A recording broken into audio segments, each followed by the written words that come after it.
Hey Pro Bono crew, it's Claire Desira here and I'm back with another mindset hack. This video actually builds on the video that we did last week around two different parts of your brain, the primal part and the future focus part of your brain. And often different parts of our brain can be in charge depending on the situation that we're in.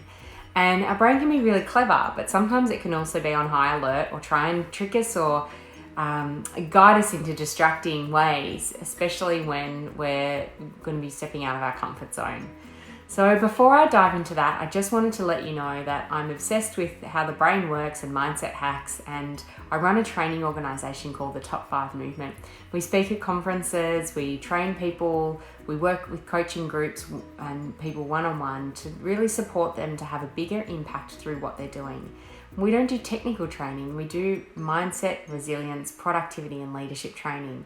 That's what we're about, so we can support you to do what you do better. Now back to our brain.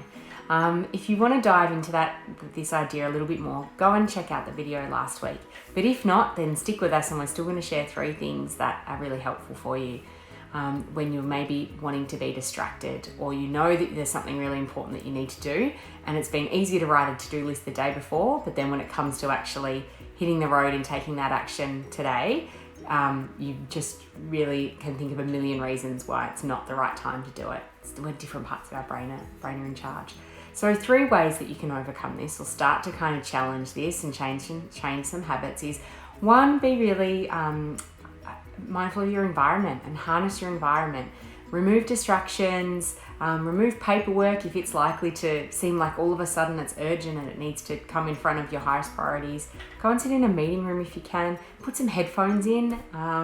Pretend you're listening to music even if you're not, just so that you can really concentrate and people are aware that you're really focused on something. Changing your environment can be a really brilliant way to just buy yourself some time to concentrate.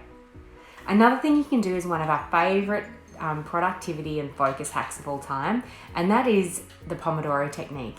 It's simply setting a timer for 25 minutes and then concentrating on just one thing for that 25 minutes. Often you'll find that you'll have either got it done because you had no other distractions, or you're so immersed and into the task that you might even set that timer and go again for another 25 minutes. It's a really fantastic hack that we encourage you to try out. The last hack I wanted to suggest to really help juggle different parts of your brain is to just do a comparison. How am I going to feel if I complete this high priority versus how am I going to feel if I avoid it and get pulled into a distraction and do something that is really minor? So what I'd love you to do is think about what one of your biggest priorities is right now. It might be a small task or a big project, but what's a chunky part of it that you could maybe do in a morning or in an hour? Think about it, and I want you to write down 2 lists. One side of the paper, I want you to write down what are 3 ways you'll feel once you complete that priority. It might be pride, relief, gratitude, success, excitement. What are 3 things you'll feel when you complete that priority? Now on the other side of the paper, I want you to write down what are 3 ways you'll feel if you put off that task again for another day or another morning, or if you'd let yourself be distracted and maybe guilty, worried, shame, resentment, frustration. And I want you to keep those lists handy, and whenever you feel the pull to be distracted into something else, come back and center on how you actually really want to feel at the end of the day. And it's probably going to be focusing on your priority and really getting that done. So really use those feelings to try and choose and make a decision around which part of your brain is in the driver's seat. Hopefully that's helpful. Our brain's a powerful, powerful thing. There are ways that we can work with it and trick it a little bit, and hopefully these 3 things will get you started in experimenting with that. Have some fun with it. Let us know how you go, and tune in next week for another mindset hack. Thanks so much.